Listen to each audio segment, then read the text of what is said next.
Hello, everybody. We're back. We're going to talk about the cases because this one is going to be spicy. And This is going to be spicy. we're going to have to remember cases. I can help recap. I'm pretty good at remembering this stuff. Okay, good. We have a fun little list here. Somebody actually went and did something other than letters this time. We have, I'm going to flip out of this here. We have outstanding, great, good, mediocre, and disappointing. I feel like we should rename them once we've actually gone through the cases, maybe. You might have to move our Discord names. They're kind of covering up the titles on the stream. Let me fix that. That's not a big deal. There we go. Come on. OBS is great. There we go. Otherwise, we can't read it, but we should be able to get through it anyway. Mm-hmm. All right. So there are this many cases across all the games. One of the games that we're not including is Leighton versus Wright because it's technically one case anyway, so we can talk about the whole game itself later. So yeah, let's go through this one by one, and so I guess that's kind of weird. For the sake of simplicity, by the way, you'll see DGS here. That's his Great Ace Attorney because it was Thank you. So that's all you need to know about that there. So case 1-1, where we get to meet Larry. I would like to advocate against this case because it has knocked more people than any other case I've ever tried. Like every time I try and get someone to try this series, this case is what makes them stop playing. Because the problem is that it's of all the cases in Ace Attorney, there's always twists, right? There's always some change in motivation or some surprise in the method of the murder. This case is so aggressively straightforward that the big twist is time zones exist. Like it's just boring. It bores people out of wanting to play Ace Attorney, and for that reason, I think it is bad. How about we I think I can kind of understand where you're coming from. A lot of the intro cases are kind of like very straightforward, just to kind of get players acquainted with whatever the new mechanics are, whatever the concept is. They always treat it as if this is going to be the first Ace Attorney game they've ever played. This one is just like I kind of agree with you. It's kind of criminally straightforward. I remember when I streamed this for the first time, I actually got tripped up by this case because I felt like it was too obvious for that answer, which I think kind of plays into what you're talking about. Like, I think a player could totally overlook the obvious thing that, of course, everyone already knows and realize, oh, is this game just going to be kind of like point at the obvious thing the whole time? I don't really want to play that. In the anime, actually no wait, in the movie is a better example. In the movie, it's really funny how they demonstrated that instead of going to Paris, it was actually going to America, which is kind of really funny once you start to realize how they're playing into this whole time zone thing. There's a couple of different places where they had to shift those around. It's the same way in Investigations 1, where the flight locations meant that the time zones got shifted slightly. Oh boy, that first case. I can't wait to talk about that one.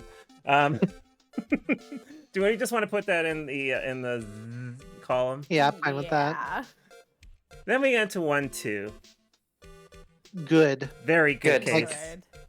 Like it's not top for me, but it's like, you know, it introduces Maya. It introduces some solid threats. It has some real twists. How about I call it solid case then? Yeah. Solid case.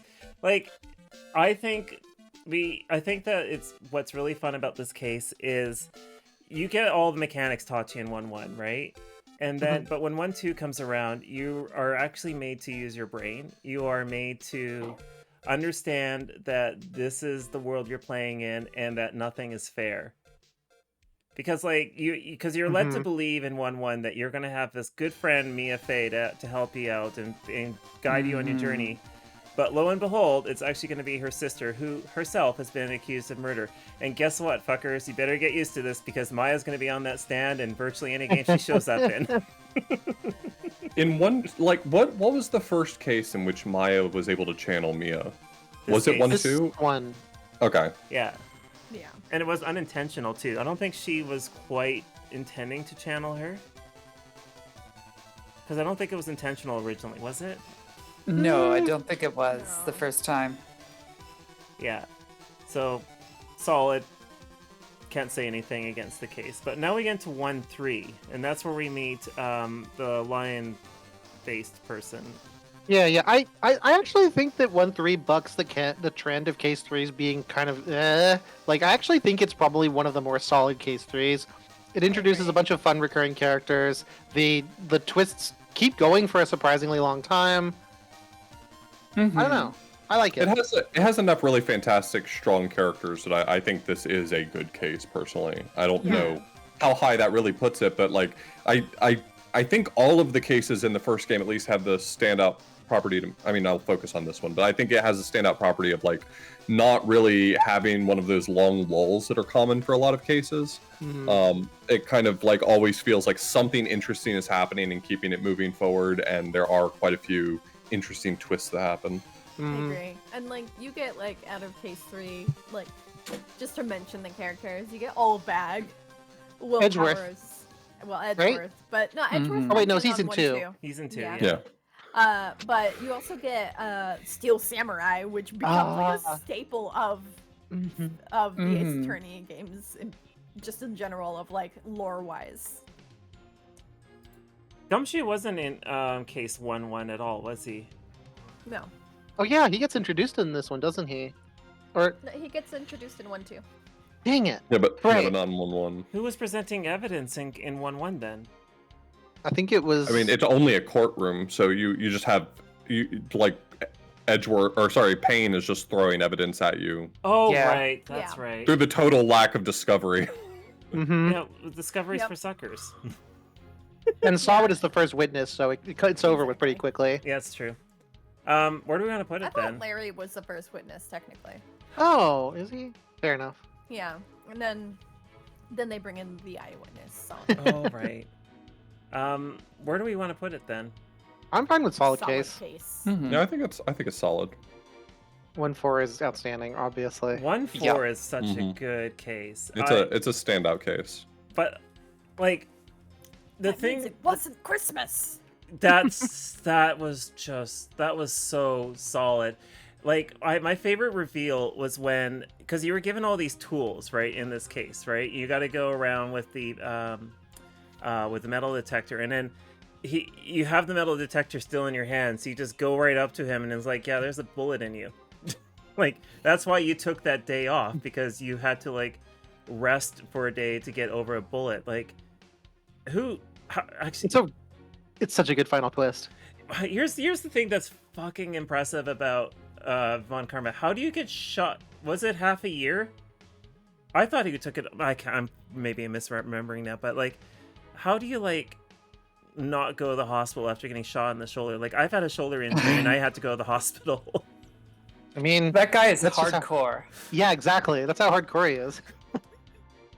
Shoulder injuries are no joke, though. The other part about it is that it definitely reveals, like, the truth about Edgeworth, in that Edgeworth is not necessarily redeemed, but it kind of sets him on a trajectory that, you know, makes him a mainstay for the rest of the game series. And it in my mind, it is not Phoenix's case. It is actually Edgeworth's. Mhm. Because I agree. we have a case for Phoenix coming up later, Also marks the debut of Lotta Hart. which we all love. Yeah. Yep. Everybody loves Lotta and Larry. Yes. Mm-hmm. And it's also introduced just having case letters, because this becomes a theme throughout the rest of the game series, because this was, what, DL6? Yeah. Mhm. 6. Yeah, the DL6 incident. Yep. Mm-hmm. Oh, doesn't this also technically introduce Misty Faye? That's what I was about to say. Yeah, Mm. exactly. Misty Faye is introduced in this game, although I don't think she's given anything other Wasn't than a she- silhouette. Yeah. And Yeah. Isn't she technically introduced in 1-2? Like, Is Maybe? like she? I think she might be vaguely mentioned. She's not like part of it, but I think she's vaguely mentioned by Grossberg. I could believe that. Yeah, I could buy that. All right, 1-5. 1-5. What a solid enemy. We get Emma. Yeah. I personally really like this case. I know not everyone does.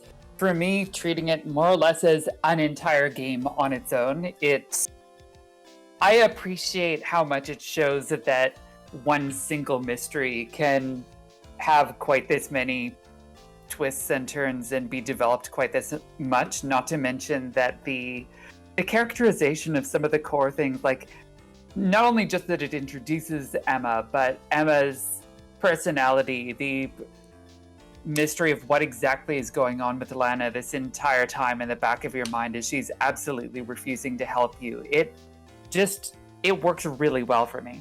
Yeah, I actually really agree. It's a very strong case. Like, I think if there are any weaknesses in the case, it's mostly in the awkwardness of navigating, like, if they had done this in a modern context with, like, Great Ace Attorney's context clues of where have you not finished things, I think it would have been a lot easier to play. Sure. But, like, it's an easy case to get stuck on, but I don't think that, to me, undermines the fact that it's really strong narratively. I think it just has some pacing issues for being so long. I mean, I know that's kind of like a weak argument, like you made too much case, like someone makes a video game and it's like, well, thanks for making me play your great video game for 60 hours. But like, it's just, I think the problem is that because it's one narrative arc that has a few twists throughout it, and it's also a case that takes like legitimately 8 hours, like I think it has some pacing issues. It's one of those cases that I think would work better in the way that some later games like break up a case into pieces and you kind of like visit it in chunks. I think that would redeem it considerably, but I think as one case, I think it makes it a little bit of a problem for me.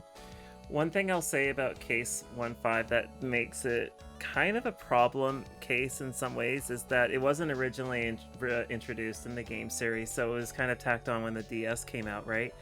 And I know the reasons for why. Tacked on. Well, it wasn't put in because it was, they re-released it for DS and said, oh, here's an extra bonus, here's the incentive to buy it on the DS or something. Oh, totally, but it ended up influencing the continuity really heavily starting with 4. Yeah, I'd call it less of an incentive and more the team was using that as a way to be exploring the new hardware. Like, okay, fair. It was them prepping for Ace Attorney 4. It's basically 3.5. It's like a sequel that happened to be included for free with a port of the first game. That's fair. I will say, isn't this the first case where we get forensics? Yes. It's the first case where you can look at objects at all, in fact. Because it's the first one on a system with 3D hardware. I was going to say, the thing that makes this case interesting is that if you never played the DS versions and then you went and played 4, you would be introduced to Emma in that game, if I'm not mistaken, and you would be like, who the hell is she? That is true. Yeah. She's kind of like not fully character developed in 1.5. Like she's there. Yeah. And then she goes off to school. In Europe. To become a genius prosecutor. But then she comes back all jaded. Yeah. Oh no, sorry, not a genius prosecutor, a genius detective. Right. Where do we want to put it then? I'm 100% cool with this being in the top tier. I'm gonna be on the side of this because Gant, Emma, Lana's kind of but whatever. Yeah, I'm on board with that. I won't make a fuss because my only complaint is length. Yeah, that's fair. It is 10 hours. Even I was like, kind of like, I'm tired. I need to go to bed. Yeah. Case 2-1. Really, really bad. Yeah. Like, the problem is that about again? I forget. Phoenix has amnesia so that you can have the tutorial again. It's not a never again though. I just, here's the thing. I think it's a missed opportunity. I think that after this, every single game's first case generally has something else going on. But this game is not, this case is not only completely disconnected from the plot of its game, it's also just extremely boring. Like, I don't know. This to me is the worst first case in the entire series. All right, well, let's change this. Let's call this.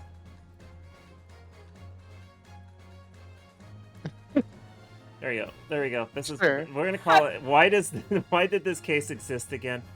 Because, yeah, like, we did get introduced to Maggie in it, though. So, there's a silver lining in this case. But It's another pain case, too. it is a pain case. Pain doesn't even do anything exciting in this one, though. Yeah. Does he ever do anything really exciting? Yes, It's usually a he's pain. he's completely destroyed so hard in 3 that his hair explodes. Okay, I love well. that one. Derek points out It's not him. something useful here. It's like, it's demonstrate that people can be evidence. Yeah, that's a fair point. Although I actually really didn't like presenting portraits. No, that's fair, because, like, it was a little bit awkward having to do that. But, okay, fair enough. We'll put this under why did this case exist again? They could have done something better here. Case 2-2. I don't remember this case all that well. Is this the one with the car accident? This is the This one is the Pearl is closed introduced room. in. This is the Yeah. closed room one, right? There was the murder that Yeah. happened inside the channeling room, and they had to Mhm. channel someone just to find out what happened. Yes. This one is so important narratively, but also Mimi Miney isn't that exciting to me. No. It's one of those ones that's kind of okay. It's not great. It's not bad, I feel like. It's definitely The not best Yeah. part about territory. This is basically Pearl. We love Pearl. It's such a weird one, right? Because it's like this case would go on to have repercussions for the entire rest of the franchise, more or less.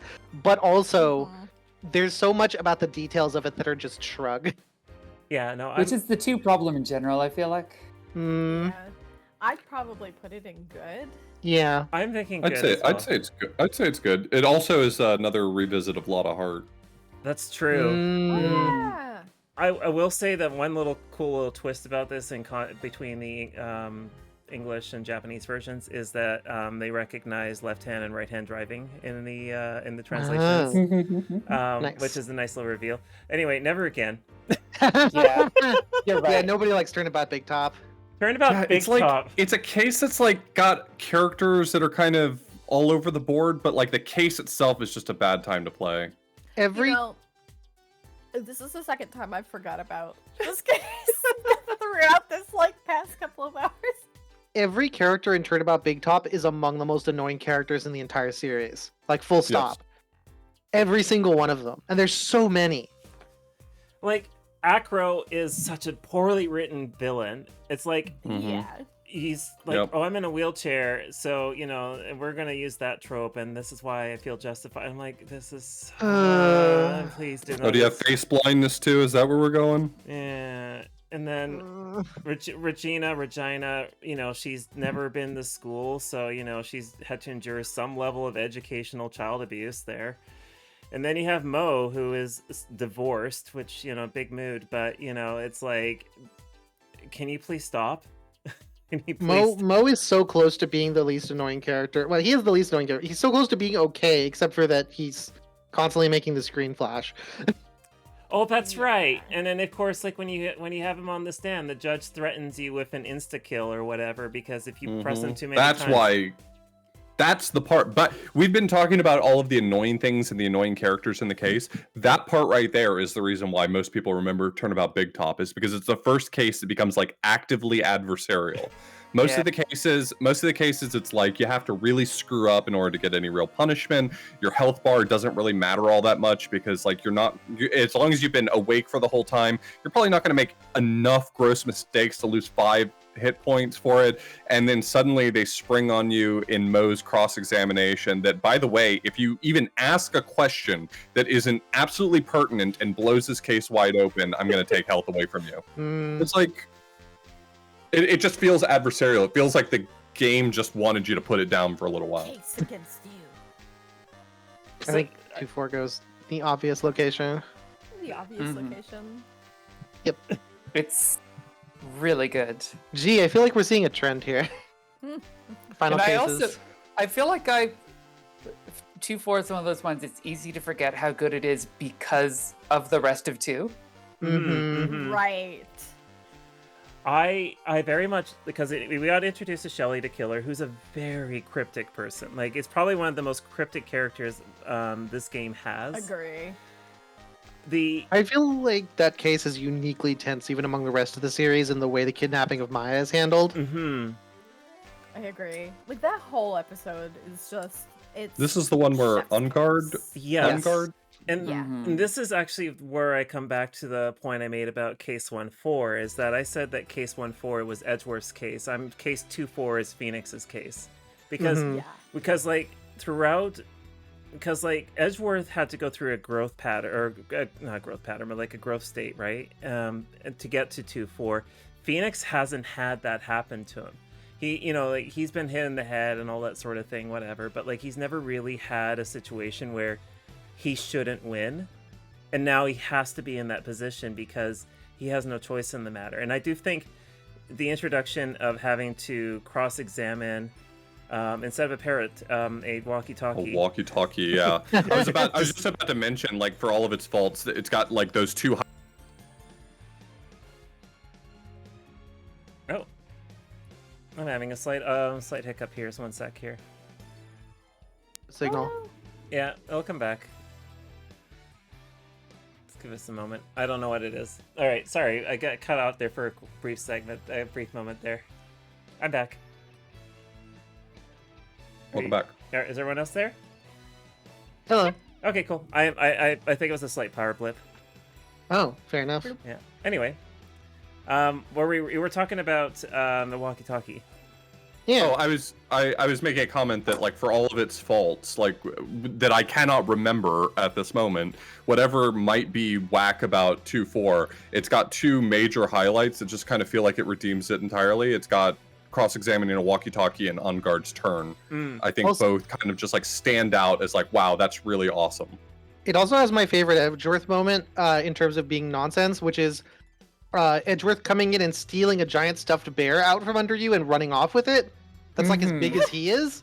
Like the visual mentally is incredible. Uh-huh. The other thing that this case does is it also really shuts down Von Karma. Like, but it also kind of redeems her because remember, Gumshoe got into a car accident. Either I don't know if it was his own clumsiness or it was Shelly messing about, but you know, like she managed to get all this stuff and she threw it into the courtroom and there was all the evidence or whatever, right? Yeah, 'cause she had planted the tracker on Gumshoe. Oh, right. That's right. I remember this now. Although I think the Big Top actually made a return in case 2-4, if I remember right. They Is were this the one searching- where Maya gets kidnapped and you play as Yeah. her briefly? Yeah, very briefly. Right. Man, there's so many good moments in this case. I would have totally forgotten about this if we hadn't gone through it. It has so many great moments. Yeah, for real. And it also introduces Adrian Andrews, who I think we've established is a really strong character. That's right. And Adrian Andrews is definitely a character we need to have come back. They could have split up some of these great moments among 2-3 and 2-4 and like redeemed 2-3 quite a lot. It's interesting in particular because I feel like Adrian is the start of a moment where like you as Phoenix are doing the usual thing of pinning the crime on the obvious other person, and that's the first time in the series you kind of have to stop and consider, is this really right? Am I doing the right thing? Is this the truth? You know what I mean? Right. Because it Right. seems so obvious that she must have done it, but she's not recanting it. She doesn't seem like she's like the villain. Like it's just interesting. It's a very intentional, like, this is not a thing we've done before. 88 brings up a good point. This is also has the credits at the end where Francisca has Maya's picture. And we never really get that resolved, do we? It was sort of like where Maya drew a picture of Phoenix. Yeah, I mean, she never comes back other than in the spin-offs. Yeah. So I have to wonder Is what Misty the story... there? I haven't heard Misty in a while. No, I just haven't had Wait, anything to say for a little bit. That's all. Okay, fair That's enough. fair. I was Von like, Karma comes back in 3-4, 3-5. Oh yeah, Yeah, she but shows it's up not- there in the Briefly. scene where she's running interference for Edgeworth. Exactly. right, because they And, needed and Edgeworth is being the defense attorney. the role Yes, that he was which is- made to be. Love it. Mhm. Well, let's dive into 3-1, and this is where we start to have something rather unique because we don't play as anyone. We get to play as a dead person and deal with a psychopath. I think this is at minimum a solid Right. case for me. Yeah. I feel like it's the first really strong introductory case. And not only that, this it sets up the whole rest of this game, which is basically about Dahlia and Morgan Fay being evil people. What's wild is that Morgan Fay does not make an appearance at all in this game, and yet this is where we start to see things getting manipulated. Yeah, 3-1 is a solid case. You get to play as Mia. You get to learn about the backstory behind how she became a lawyer. You get to meet Phoenix for the first time chronologically. I believe Off has the sweater still. Mm-hmm. Yeah. Yep. You The have big pea sweater. The big pea sweater.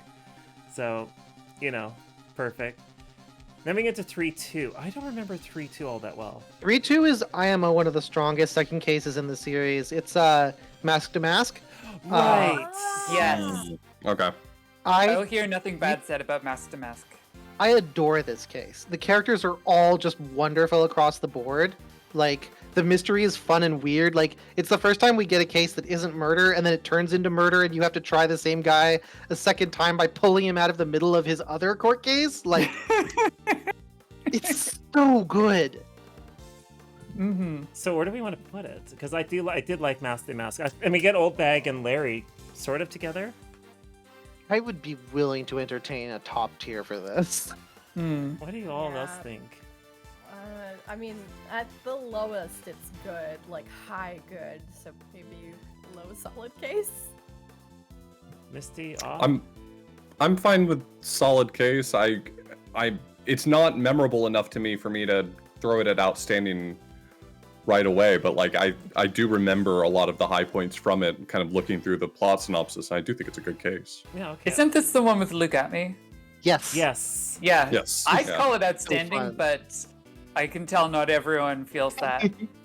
I forgot what this case was about until you said Mask to Mask, so. And then we get to 3-3, and I have problems with this case. Yeah. Yeah. Really bad. Exceptionally bad. I mean, so here's the thing. Furio Tigre is a highlight in what is otherwise a miserable experience. I really like It's- Viola as well, but Yes. this case in general is gross. The It manages cafes to have some great characters despite Caught all everything. the stuff from Glen Elg as well. Yeah, the cafe stuff, the pigeon guy. I just really recall and I can't even remember who it is, but there being some perverse moments that I did not appreciate while playing it. Yeah, no, the pigeon guy won't talk until you bring him Maya in the maid outfit. Yeah, Right. and of course, you get the and she can't be Maya; she's got to be Mia. and then you got the gender ambiguity of the chef person. The chef person who, by the way, blatantly lies to you over and over again until you pin him on it, in order to pin Maggie. Yeah. I feel like it's a never again. It did need to exist. Maybe it doesn't need to exist. I just don't like it. Just never again. Yeah, but never not again. Yeah. There's just so many things in it that it existed and it shouldn't have, but because it did, there were so many things that should never happen again. Chat points out the one good moment of foreshadowing Godot not being able to tell there's blood. Oh yeah. Yeah, that does make it an important case. It does tie it. It does. That doesn't mean that it should happen again, though. Yeah. Yeah. I think that's a case for it not being under why did this case exist. Right. Yeah. Yeah. I feel like El Tigre and Viola are that moment with Godot for me are some memorable good moments for me. I really liked the character of Viola, which is She gave me Wednesday Addams vibes. yeah, yeah, exactly. And I just She kind feels of like- liked it. Yeah. She feels like a Leiji Matsumoto character. I love it. Yeah, All right, well, then we get to 3-4. I like this one's 3-4. obvious. Incredible case. Yeah, this is part of the very big good. narrative crescendo. So Yeah, the end is so shocking. The Like, end really. fucks you up because it's content warning hell. Now that I'm thinking about this, I feel like Game 3 has a relevance to the big plot in every case.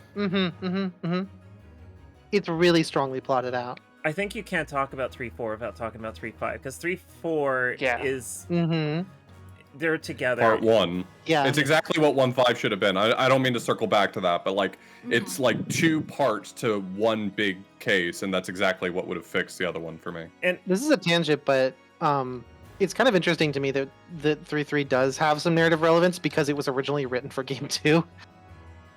what? It was transplanted into 3 when they ran out of cartridge space on the GBA. Oh, Interesting. I So didn't I'm know guessing that. it probably got some significant rewrites in the process. Mm-hmm. That sort of I adds. feel like to- It would have. Can you imagine how awful game 2 would have been if it had Big Top and the cafe case in a row? that would have turned no. a lot of people Man. off from the Worst game game. series. It would have been the worst game by far, hands down. Uh-huh. Going back to 3.4 and 3.5 because you have to talk about them together. Again, I'm gonna go back to that whole thing we were talking about. We were talking about the music. That scene where you meet Iris and you have no idea what the fuck is going on the whole time. You're like, isn't Dahlia arrested in jail? Isn't she dead or whatever? So tense. And also playing as Edgeworth, Psycho Locks. Oh my Yes! god! Oh He's my like, gosh. is this what you see all the time? Uh-huh. I feel like Phoenix is just like, yeah. Don't Is you? this normal? This isn't normal to you? Staring at him like, oh honey, we need to sit you down and get you some nice brandy tonight, dear. Edgeworth is just like, how do I get one of these for my work? No, that's what I Kay don't Faraday is know. for. Yeah, it's like I don't know if Edgeworth would want that weird like ghosty stuff. I feel like Kay is just like, look, I recreated a 3D crime scene, and he's like, yes, science. See, Phoenix, science. Phoenix is just mean- like, I don't know, I've got this Magatama. I don't need science. This is it. Kay is the science sidekick to Maya's psychic sidekick. Yeah, I'm on board with that. I'm gonna say this: once 3.5, like at the ending of 3.5, I was so fucking crushed because Yeah.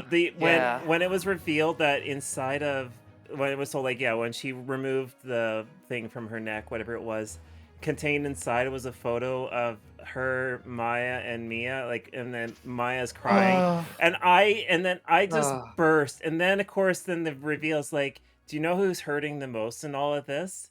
And it's like, it's not Maya. And it's like, it's Pearl, and I just like I just burst crying on stream, like as I was streaming it, like I was just crying, and of course I had makeup on, so like you could just see all the mascara coming off of my face because it hit me so freaking hard. The case is emotionally devastating. It is. It was so tough, and that's I And think it really instills you with like a big hatred for not only Dahlia but Morgan. And the Morgan doesn't Yeah. even show up as a person in this case. She's just behind the scenes. That's what's so fucked. Yeah. And that's what's so effective about it. Oh, Right. You're just like, I remember her from game 2. And all of this, you would put Pearl through all of this to try and make her the heir to the. it's such a rough realization, but it's such a good story. Oh, all right. Let's get into 4.1. I think 4.1 is one of the strongest cases in the series. It's good. I agree. I liked it because, first of all, you're playing in very different territory. You're not playing as Phoenix anymore. You're playing as Apollo Justice. And Apollo is a you're- fledgling lawyer. It's And shocking. You're cross-examining Phoenix, Yeah, and who's not a lawyer anymore. yeah, and for a first case, it's so complex. It's so detailed. Like it doesn't like hold your hand really almost at all. Like it goes places. It's shockingly lengthy. Right. It leaves you with so many questions. And it's like, here's your new psychic ability. You can Yeah. see people twitching. Like IMO top tier case. I would agree. I'd put it up on solid, honestly. No objections? Outstanding. Or sorry, No? outstanding. No Yeah. objections. 4.2. Objection! 4.2. I will say this: you get introduced to Trucy, Is this the noodle case? Yeah. but Oh wait, was it 4-1 where Trucy gets kidnapped, or 4-2 where Trucy gets kidnapped? Well, in quotes, rather. Neither? No, in quotes. Isn't 4-2 the one that she... I think it would be. It's not 4-1 because in 4-1, Trucy shows up and hands Apollo some stuff and then just leaves, and you're like, who is that girl? Okay, so 4-2. The reason why I really enjoy it is because that's when you get introduced to Trucy's shenanigans. Because she fakes a kidnapping. Good to meet Mr. Hat. Yeah. I think Solid Case is Her probably panties reasonable. get Oh, kidnapped. right. Oh yeah, we get introduced to her Right. magic panties. That's a I hate problem. that they call them panties. They're more like bloomers. Not that it makes it anything else, but I feel like, I don't know, there's like a different connotation to the word panties Agree. than bloomers. Agree. I wonder if it's one of those cases where they were trying to translate a term that made it ambiguous as a joke. I really feel like it was probably just looking Hansa in Japanese. Just looking through this one, this is also the one where I think it brings in director Cotty, so... Emma is also introduced in this one again, reintroduced. Do we want to put it as good or solid? Good. Okay, I think that's reasonable. It's because this is the Elden Noodles case, right? Not Yeah. And then this one here, 4-3, is the Kitaki. No, This is 4-3 is song the case. concert. Romain Latouche? Oh, Is this right. That was a good case, especially the ending though. The opening sequence, it's really cool because when they bring in what's his face, the kid, and he's speaking in Borginian. And you're just kind of made to realize, oh, I have my work cut out for me because he doesn't speak a lick of English. From what I understand, though, this one little side tangent about the Borginian script is that when if you pirate the game, supposedly you just get the entire game in Borginian. Yes. Amazing. That's pretty good. But where do we put 4-3? I'd put it up at song while listening to this song 60 million times aside. At solid, honestly. Yeah, I mean, I think the case is solid, even if playing it's not always a joy. Yeah, I will say that I'm in agreement. Like it gets a little bit. Like having to scrub through that song 100 times is very I tedious. would say that in Spirit of Justice, when we get to that case, they did the video mechanics way better in that one. There was a video case in Spirit of Justice? Yeah. One thing I'll point out, though, is in 1.5, you got to do video as well, and you got to play that awful tune numerous times. So we put that in outstanding. So I would hesitate to ever say that we should knock a case based on its. That said, just Big Top. Big Top has that awful song, which we have to hear twice in the entire game series because we're gonna have to talk about it again. Yes. I'm voting 4-4 for top tier. It's 4-4 is incredibly top tier. complex. Yeah. Except for its ending. The moment where you go and you talk to Kristoff as Phoenix, though, that makes this case for me. Oh man, so good. I think its ending makes a certain degree of like, I understand that it's intentionally robbing the player of agency and that a lot of people don't like that, but I think it's fascinating on a number of levels, both in terms of like, it truly is Phoenix Wright's revenge. Yeah. And also I think that if they had actually followed through on the juror stuff in later games, it would have been stronger. You know what I mean? I was going to say, this agree. says this was the introduction of the juror system. I don't even remember this one using the juror system. Well, so the funny thing is this game was made in the context of Japan introducing a juror system for real in their court system, and as a result they decided to integrate it into the narrative, except for that the later games decided to ignore that. Right. And I feel like that's kind of the problem where you can tell that the later games were sort of splitting off into two different directions with different ideas. It feels more to me like Great Ace Attorney is the spiritual successor to what they were doing narratively here. Absolutely. And could you imagine playing through the whole Phantom case with a juror system? I mean, I would have liked to have hoped that that game would be written entirely differently in this imaginary world. Yeah. Yeah, I mean, in this world, Shu Takumi would probably have been on the mainline series instead of Great Ace Attorney. Well, Yeah. you can thank Lane versus Right for that. Yeah. So case 5-1. I don't even remember. I'm not going to remember That's much the about this bomber game. case. Yeah, I don't know. I'm putting it. That's the bombing one. Yeah. It's whatever. I would put it up to good only because it's got the connotations later in the game, but it's also a snoozer. It's like high snoozer, low good, in my opinion.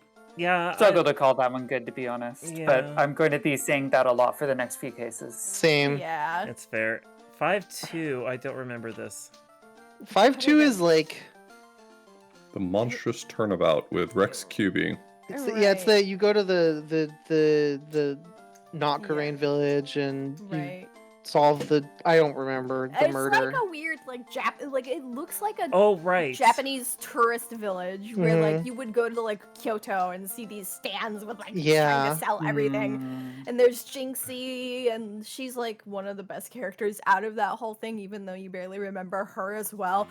This whole case was boring and dumb, and then it was the perfume guy as the Yeah. villain, and That's a yeah, 5-2. I'd put it- 5-3 is school. Yes. School o'clock. I liked this case.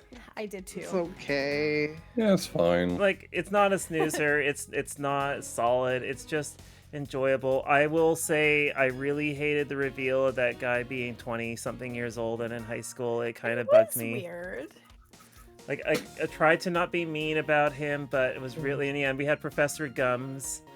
Aristotle means. And I feel Aristotle like means. Mhm. Yeah, and I feel like they really had to push hard to be like, look, this whole weird love triangle, it's actually like a platonic thing. Mm-hmm. I firmly believe that 5-4 and 5-5 are the same case. I'm just gonna say in advance. Yeah. And I think they're both bad. Yeah. Yeah. Yeah. My thought on the matter is that I really hated the Space Center from a scientific standpoint because it made no sense, and It did not. And Uh-huh. then 5-5's problem is like, oh, cool, we get Athena's backstory, and then you find out that Blackwell is a complete fucking chump. I understand they wanted to make a villain who Athena could uniquely tackle in the form of the Phantom, but it's the execution is boring, the motives or lack thereof are boring, the premise is boring. It just, who cares? None of it makes any I- sense whatsoever. I remember sitting on the airplane playing this case because I've played through like basically all of this game on like a 12-13 hour flight back from back to Japan, and I remember I told Carrie, I said, it's mind-blowing. And I feel like somebody in chat was like, oh, it's not good, and I'm like, I didn't say it was good, I said it was mind-blowing. But the DLC to this game, I will have to say, I liked it. It was quirky enough. Pirates, we love to sail the seven Yes, seas. yes. It's, It's Is cute. Is this the best part of the game? it is. It's And mean- the best part of the game doesn't make it good. Yeah, Yeah, it's quirky and fun, but like not good. We should move it to It's- the left at least. It's a bunch of fun characters with absolutely nothing to do. Mm-hmm. It's just not interesting or Uh-huh. fun. And the big We problem. could have skipped game 5 and made something else. Well, okay. Well, Game 5 was rushed. Game 5 is not a good game. No, it was rushed, and it shows, right? The only thing about it is that it weirdly had a higher budget than 6, and 6 is a better game. Mm, But now we get into 6. 6-1. strong, I think. Strong, Like- Really strong strong. opening case, Mhm. because you find out how quickly the tables have turned. Uh-huh. Oh boy. I want Yeah, to say Phoenix is it's against the outstanding. wall from moment 1 in this case. I want to Yeah. say it's solid. Really, I agree. finally having a way of, how do you make him completely out of his element while also not doing the 2-1 thing of giving him amnesia? And Mhm. they got a really good way to do that. Right, and you've got like the whole gallery just like screaming. As I also played this one in Japanese until I had to give up so I could actually try and finish the game, and I still haven't finished it. But they're like in the background, like just like screaming Sheena, Sheena, Sheena. And I'm just like, oh my gosh! And it's funny because the way that courtroom behaves in 6-1 is very similar to the way the courtroom behaves in Leighton versus Wright in terms of calling on how things are going to work. So it's kind of interesting because like 6-1 kind of feels like a little bit of a callback to Leighton versus Wright. But yeah, 6-2, I liked it, but also disliked it. I really like the Bonnies. Yes. It's nice to get to see Terusi doing star stuff again. The backstory is actually pretty well written considering the Grammarize don't have a lot of narrative space to maneuver in. Like, I like it. Yeah, agreed. It's a good case. And the video scrubbing that you have to do in this one is so much better. Yeah, I'm of the opinion that like this is at least a solid. Yeah. Yeah. Okay. Yeah. Yeah. 6-3. We get to meet Maya, and she's grown into an adult, unlike in Game 5, where Pearl is still like 7, weird, but despite being 16 or whatever. And things are immediately messed up horribly. I like this case a lot too. Rafa gets to be something more than an antagonist to you by following you around for half of it. The actual substance of the case is really tragic and interesting. Would you say it's outstanding or solid? I think There's solid. a dog in it. There's a Solid, dog. yeah. I'm going to withhold And the dog. my The dog's really comments good. And actually listening to the last of these cases because I just started case 6. Legit. Sorry. I took my headphones off. I didn't hear anything. So Oh, good. I'll wait until we get to Ace Attorney to kind of come back in. Okay. Well, okay. We mean AEI 1. Okay. So 6-4. This 6-4 is a fine case in an otherwise outstanding game. so good because this is where we I have to like be- it, but it's not exceptional. I feel like This I would should have say. this should have been the case where Athena came to form, and I feel like that was a missed opportunity. Yeah, instead Blackwell got to steal the show. Which again, he's not an interesting enough character to steal the show. Right. It's funny seeing him if on. you hand him the reins and he doesn't know how to drive, that's kind of unfortunate. It's funny seeing him on the defense bench, but like, I don't know if that carries the case for me. Yeah. Yeah. I also really hated what was it? They really did a terrible job on the whole plurality aspect, which was that sort of mood. I have a special grumpiness in my heart for that case because I didn't know the difference between soba and udon, and that made the final clue very difficult for me. Fair enough. I can understand that. I think that threw me for a loop too. Now that I think about it. All right. To have a case that requires you to know the difference between different kinds of noodles. It's exactly the right kind of nonsense that this works well in this series. 6-5 is 6-5 is incredible. It's such a good case. Yeah. It's very like strong. 2 cases in one, and they're both really good. I will safely say that the reveal of Queen Beryl in this game really made this just incredible. Like, but just seeing I think the reveal was like finding out that Dirk was not really there. Man, yeah. The whole really lengthy, almost visual novel-esque sequence in the mountain with Dirk, I feel like does an incredible amount for both Apollo and Dirk's characters. Like, it makes them so much more interesting, and it makes you so much more invested in both of them, so that everything that comes afterward is that much more, like, strongly written. Like, it's really good. And the other thing about this is that if it demonstrates it's a growth opportunity for Rafa. Like, I kind of hope that they bring her back. I don't know how you could, because she's foreign, right? Like in from the rest of the game world, right? So you can't just everyone's flying around in this series. It's fine. Yeah, but she would be kind of awkward. She visits. Is there a Japan single Florida. non-awkward character in? Okay, Ace Attorney franchise? When you put it that way, yes. I don't know. I could say that Lana Skye is probably the least awkward character of all of Ace Attorney. But yeah, I would say 6-5 solid case. Like, it's good. And you know what? One little pattern I've noticed here is that all of the final cases to the games, except for 5, are on here. Yep. Like DLC. Yeah. And then into the DLC case, I was so fucking bored. This one's really not good. I don't remember this DLC case. It was the time travel one. That's the problem. Oh. It's Turnabout time travel. Oh, that one. Okay, yeah. I do remember this one. Also, I agree where it is. so boring. It's short. Like, you have, like, fucking Larry in this, which is great. We have Larry again. It's been a while since we've seen that guy. But then we have Maya coming back, you know, not apparently suffering any sort of trauma from being nearly executed in a foreign country. You know, willing to help out her best bud, you know, well, to do his job or whatever. And the fact that bringing Maya and Larry back couldn't redeem this case says a lot.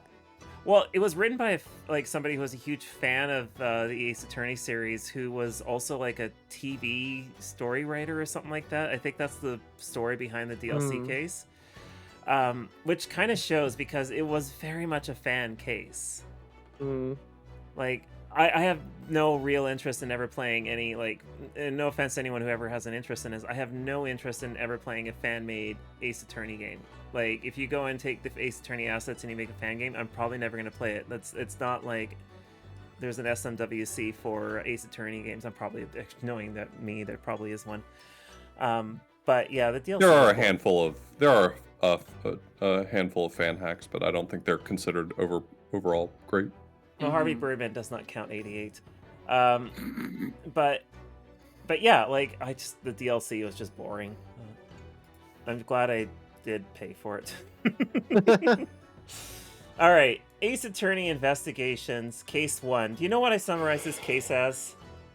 Welcome back.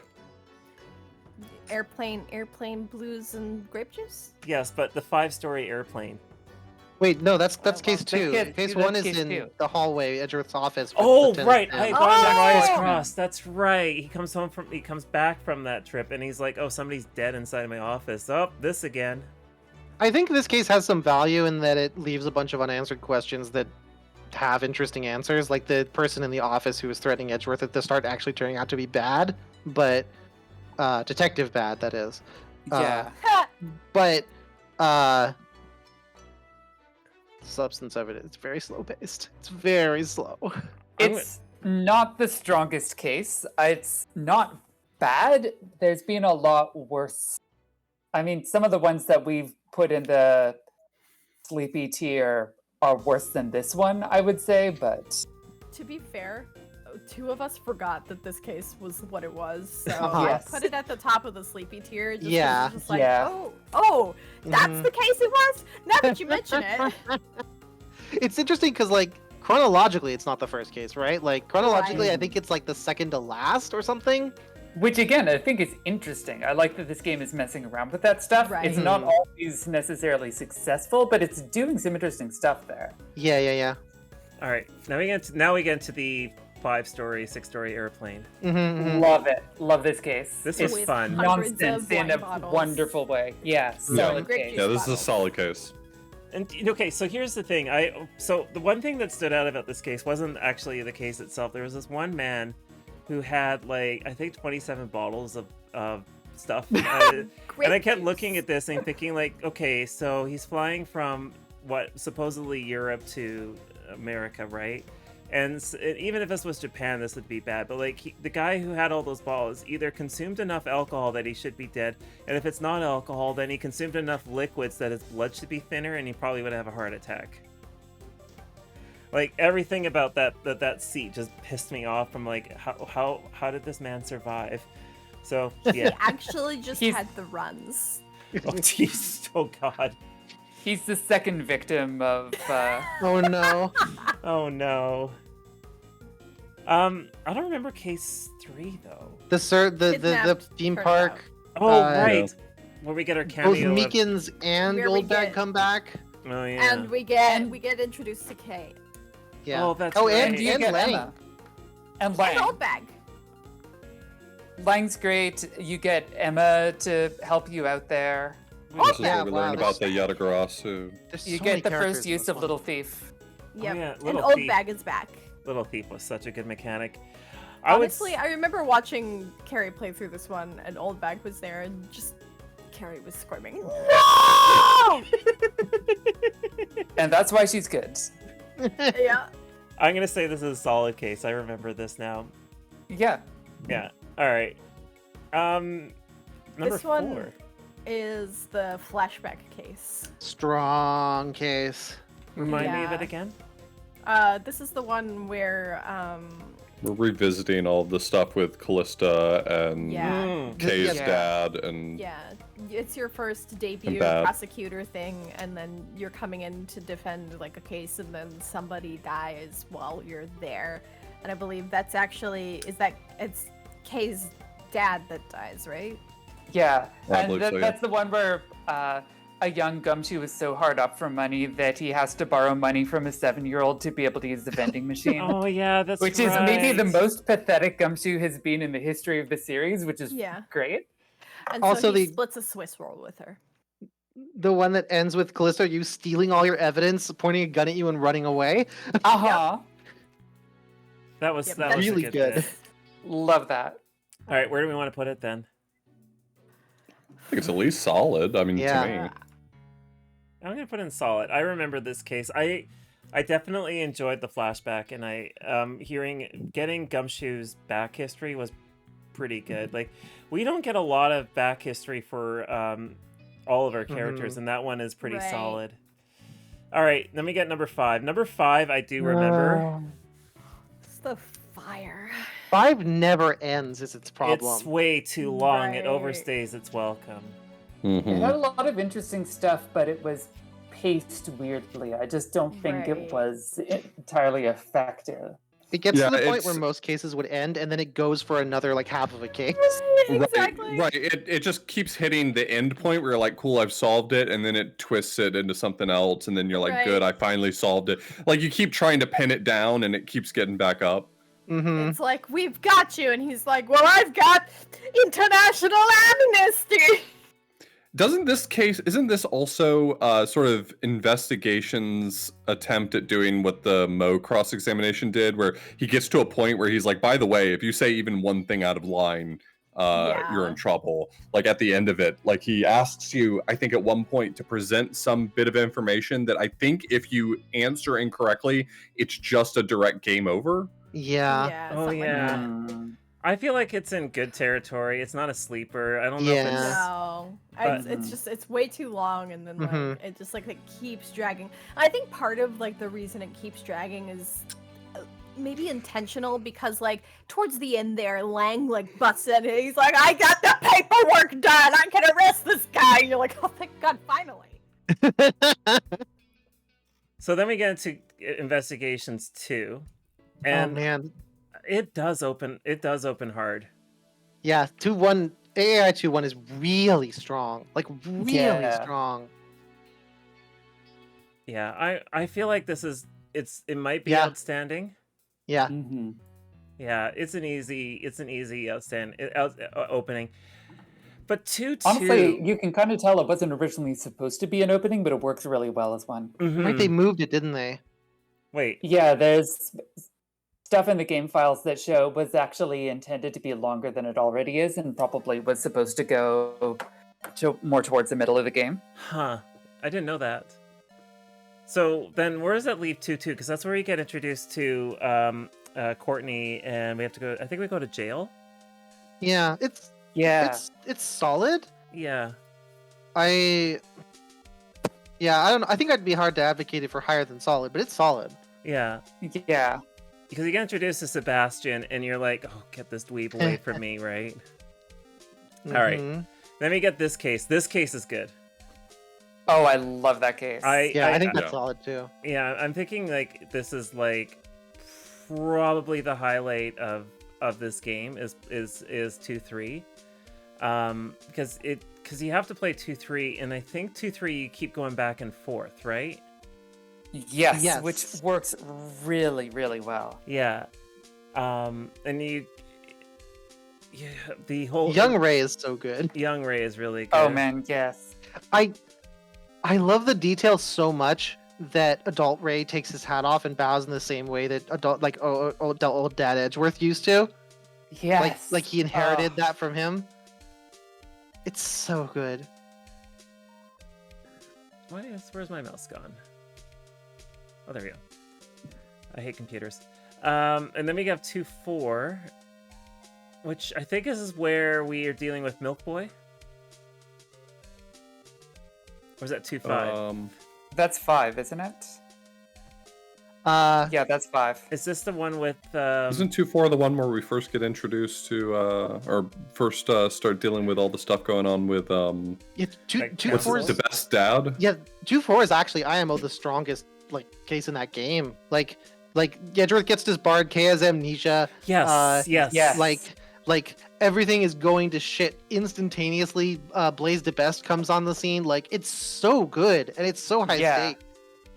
I feel like it's outstanding. Like I remember this, and you start to realize like the fragility of Kay. Like that's the important part here, because like Kay puts on this whole persona in the past 2 games. Like she's bulletproof, but then you're just having this come out, and you're just like, oh, she isn't quite bulletproof.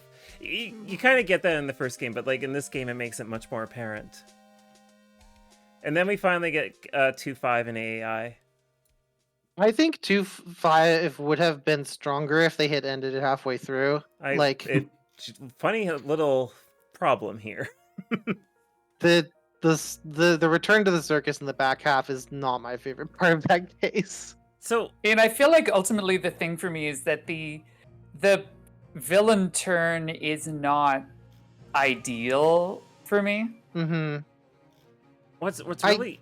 Sorry, go ahead. I feel like that case is at its strongest when you're finally talking Sebastian through his issues and getting that court case resolved and all that stuff, and then everything after that starts to feel extraneous. God, this wiki page is so long. I was just thinking, like, I feel like Ace Attorney's investigations, the case 5s, are just like 2 cases that should have ended like early. Just cut some stuff out and then end early. I'm in agreement on that. Like, one funny little thing I noticed here is 5-5, 1-5, and 2-5 are all written by the same team. Which should tell you a lot about some of the problems. Like, you get the pacing issues or whatever.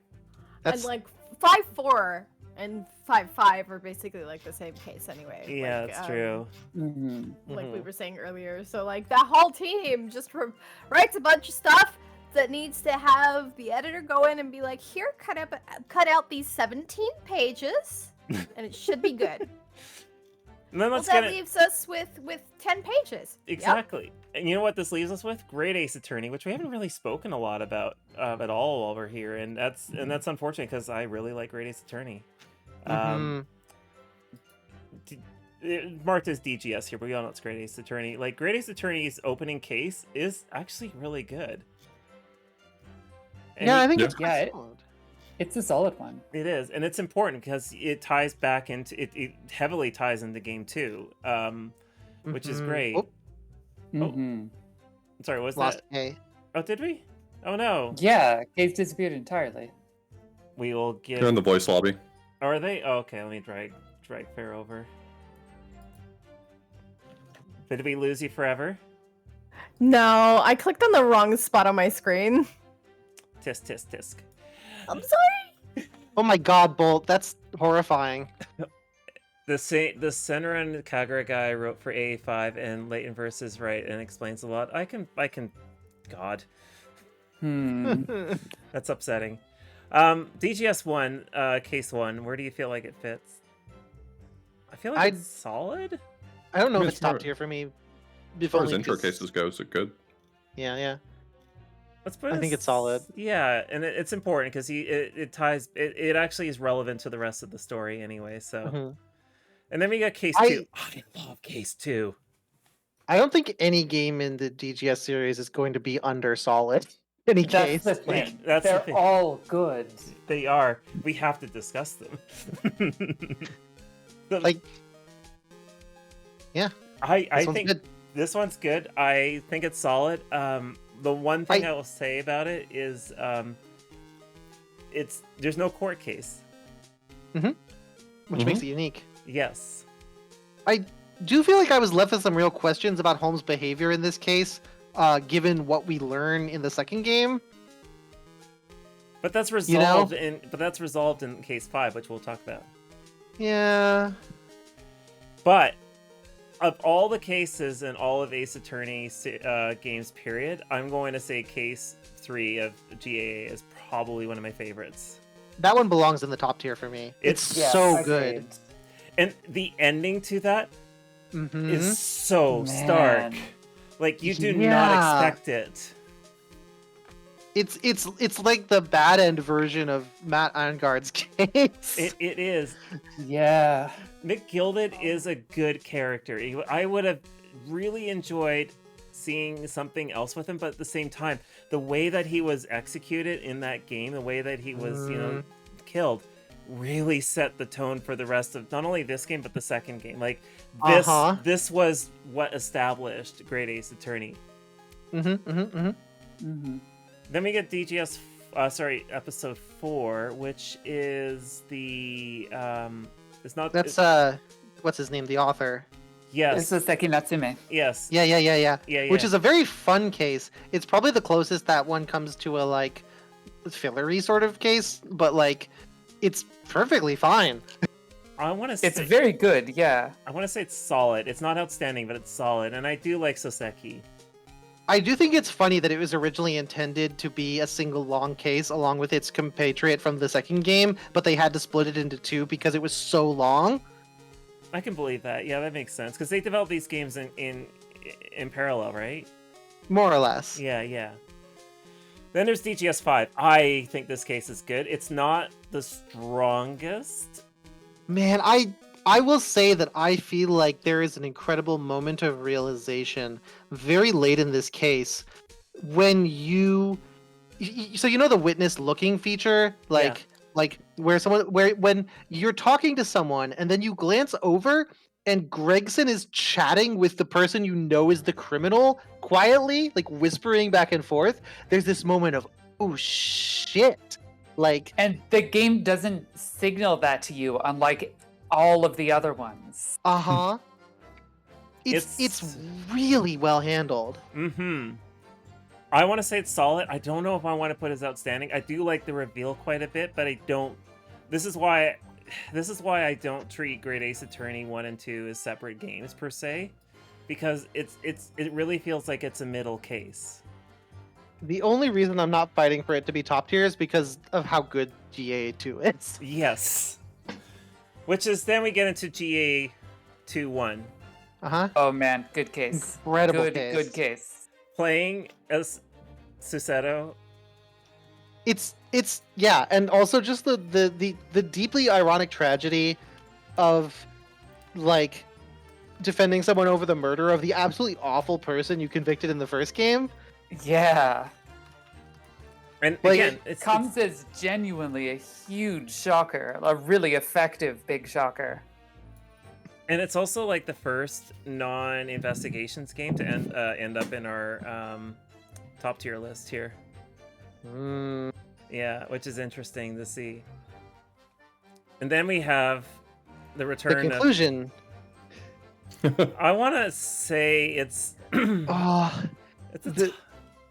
The moment when that jester guy gets up from the dead to finish that Shakespeare line is a top like moment in the Ace Attorney series for me. It's and then one of those crumbles. like over the top wonderful moments of surprise. I will say I did enjoy that part there, and I also appreciated having what was the Soseki just as canonical and historically accurate say, I want nothing to do with this country. He's had a bad time. Yeah. I mean, that's more or less his I want out in real life as well, even though he wasn't accused of murder, which is great. He had the same kind of I'm having the worst time of my life and I'm running back to Japan moment. And then we have case 2-3. I want to say it's a solid case. I really like this one too. Mm-hmm. Like Oh The- yeah, the- this one was really good. this one has a lot of actually maybe the best character themes in DGS as a whole. Like what's all his two of them. face? Like- What's his name? Decker? Drebber? Drebber. Yeah, Drebber. Drebber had such Yeah. a good thing. I found Drebber annoying, yeah. but I liked his theme, and I really enjoyed the whole anti-gravity thing that Herlock was going on about. Yes. This case also is notable for ending with one of the only fully animated cutscenes in the entire franchise. The one where what's his name? You know who I'm talking about. He becomes the prosecutor. What's his name? Oh, Bunnyhead, whatever it was. Bunnyhead. Sword guy. Oh wait, right. Oh yeah, because we have the reveal of what's his face is alive still. Yeah. Why am I blanking on his name? Oh my god, why am I forgetting his name? It's like he's one of the most important characters in here. Oh my. Asogi. Asogi.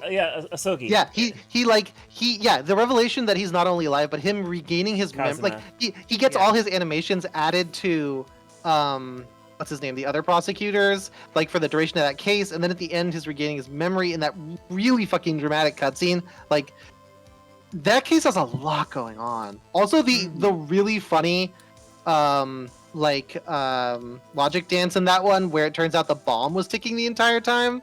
Yes. Oh. That So was good. so over the top. He gets out of the safe and he's like, I really thought you would have disarmed the bomb first. Oh my gosh. Oh. And then we have 2-4 and 2-5, which really are the same. Yeah, they're the same case and it's an incredible case. Yeah.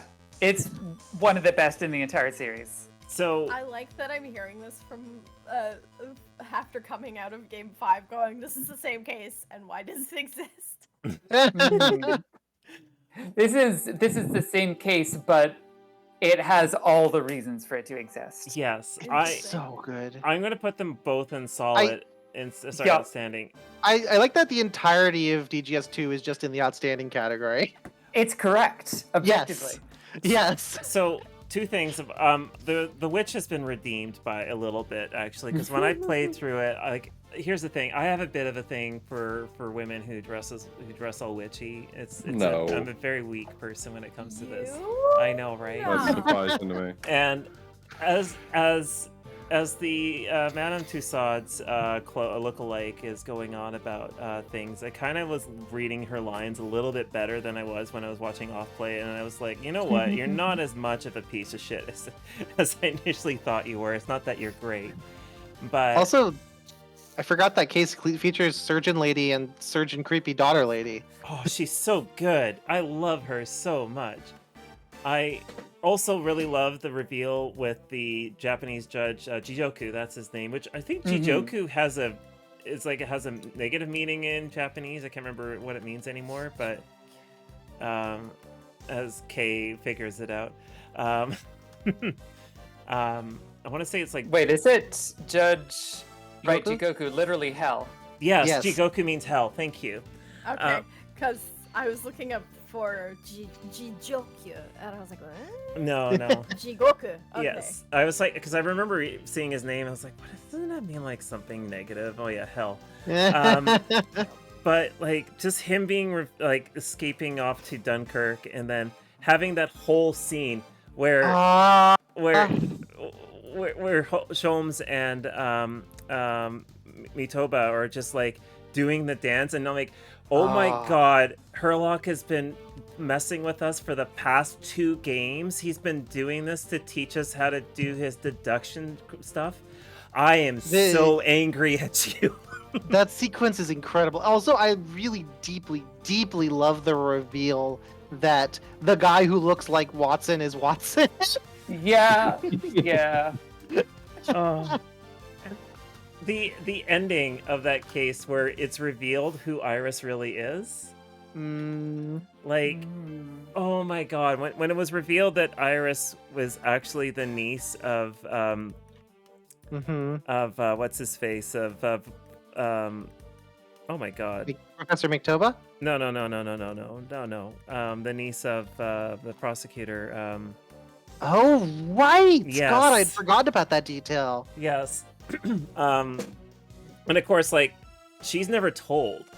I don't think she's stupid. She'll figure this out. She's the Wonder Kid, right? But, like, that reveal at the very end, especially when she's, like, the crying part, you're just like, oh, shit. Oh, yeah, the Baskervilles, right? And the thing is, like, with all of DGS, like, all of these, no, I shouldn't say, a lot of these stories do actually relate to actual Sherlock Holmes stories, especially the Baskerville one.